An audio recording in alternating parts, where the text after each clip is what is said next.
الحمد لله وكفى وسلام على عباده الذين اصطفى أما بعد. أعوذ بالله من الشيطان الرجيم. بسم الله الرحمن الرحيم. আলফান academy উদ্যোগের কাছে সংযুক্ত আজকের এই বার্ষিক সাংস্কৃতিক প্রতিযোগিতায় বিচক্ষণ বিতর্ক মণ্ডলী আমার সামনে উপস্থিত প্রাণপ্রিয় ছাত্র ভাইরা, সকলকে জানাই আন্তরিক শুভেচ্ছা ও অভিনন্দন। প্রিয় উপস্থিতি, আজ আমরা দাঁড়িয়ে আছি ইতিহাসে এমন এক মোড়ে যেখানে মিথ্যার সত্যর কণ্ঠকে রুদ্ধ করে রাখা হয়েছে, আর মিথ্যার রাজত্ব চলছে মিডিয়া এবং মিছিলের জোরে। আমি আপনাদের সামনে আজ উপস্থাপন করতে চাই ফিলিস্তিনের সংক্ষিপ্ত ইতিহাস, যা শুধু একটি ভৌগোলিক এলাকার নাম নয়, বরং মুসলিম উম্মার হৃদয়ের ধ্বনি। ফিলিস্তিন, যা আরেক নাম বাইতুল মুকাদ্দাস। এটি শুধু একটি এই ভূমি শুধু একটি রাজনৈতিক ইস্যু নয়, বরং এটি ছিল ইব্রাহিম, লূত, দাউদ, ঈসা আলাইহিস সালাম সহ বহু নবীর পদ্ধতির মাকা স্থান। এই ভূমিতে আল্লাহর নির্দেশে রাসূল সাল্লাল্লাহু আলাইহি ওয়াসাল্লাম মিরাজের রাত্রিতে মক্কা থেকে বাইতুল মুকাদ্দাসে গমন করেন এবং এখানে তিনি সকল নবীর ইমাম হন এবং এখান থেকে তিনি উঠেন।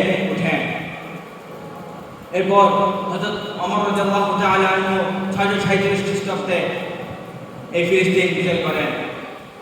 তখন ইহুদি, খ্রিস্টান, মুসলিম সকলে ছিল শান্তিপূর্ণ সহাবস্থানে। তখন ফিলিস্তিন ছিল জ্ঞান, সাধনা, সভ্যতার এবং আলোর কেন্দ্র। 1197 সালে ক্রুসেডের একটি রক্তাক্ত অধ্যায়, যেখানে আল্লাহর সৈনিক সালাউদ্দিন আইয়ুবী দেখিয়ে দিয়েছিলেন কিভাবে ঈমান, একতা ও কৌশলের মাধ্যমে দখলদারদের পরাস্ত করতে হয়। এরপর 1917 সালে ব্রিটিশরা বেলফাস্ট ঘোষণার মাধ্যমে ফিলিস্তিনি ইহুদি রাষ্ট্র তৈরি করার পথ তৈরি করে নেয়। এরপর 1948 সালে ফিলিস্তিনে ইসরায়েল রাষ্ট্র প্রতিষ্ঠিত হয়। তাও আবার ফিলিস্তিনে ইসরায়েল রাষ্ট্র প্রতিষ্ঠিত হয় ফিলিস্তিনিদের ঘর বাড়ি, জমি এবং জীবন কেড়ে নিয়ে। এরপর শুরু হয় বিপর্যয়। লাখ লাখ ফিলিস্তিনি উদ্ধ্বস্ত হয় এবং তারা নিজেদের দেশে নিজেরাই পরবাসী হয়। আজও ফিলিস্তিনে শিশু হত্যা হচ্ছে, অথচ দুনিয়া চোখ। এমনকি মসজিদ, মাদ্রাসা, হসপিটাল পর্যন্ত বোমায় ধ্বংস করা হচ্ছে। তবুও আমাদের ফিলিস্তিনি ভাই বোনেরা তারা কখনো মাথা নিচু করেনি, কারণ তারা জানে শহীদ হওয়া মানে পরাজয় হওয়া নয়, বরং জান্নাতের দরজা। তাই ভাইরা, আমরা যারা এখানে বসে আছি, এই সংক্ষিপ্ত ইতিহাস শুনলাম, আমরা কি শুধু ফেসবুকে কয়েকটি লাইক, কমেন্ট এবং শেয়ারের মাধ্যমে আমাদের দেশে শেষ করবো?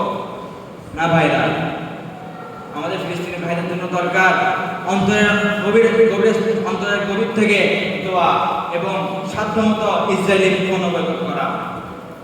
এখন আমাদের জিজ্ঞেস করা হয়, আমরা কয়জন আজকে আমাদের পর ফিলিস্তিনি ভাইদের জন্য অন্তর থেকে দোয়া করেছি?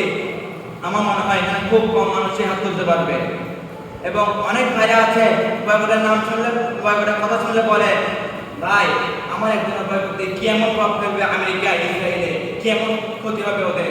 আমি তাদের উদ্দেশ্যে বলতে চাই, ভাই আপনারা এই কথা বলছেন, আপনাদের এই বয়কট দুনিয়াতে কোনো প্রভাব ফেলছে না, কিন্তু কালকে আমাদের বাজারে আপনারা আল্লাহকে বলতে পারবেন, হে আল্লাহ, আমি আমার সর্বোচ্চ চেষ্টা করেছি আমাদের ফিলিস্তিনি ভাইদের জন্য, আমাদের অত্যাচারী ভাইদের জন্য। এটা আপনার জন্য হতে পারে জান্নাতের ওসিলা, আপনার নাজাতের ওসিলা হতে পারে।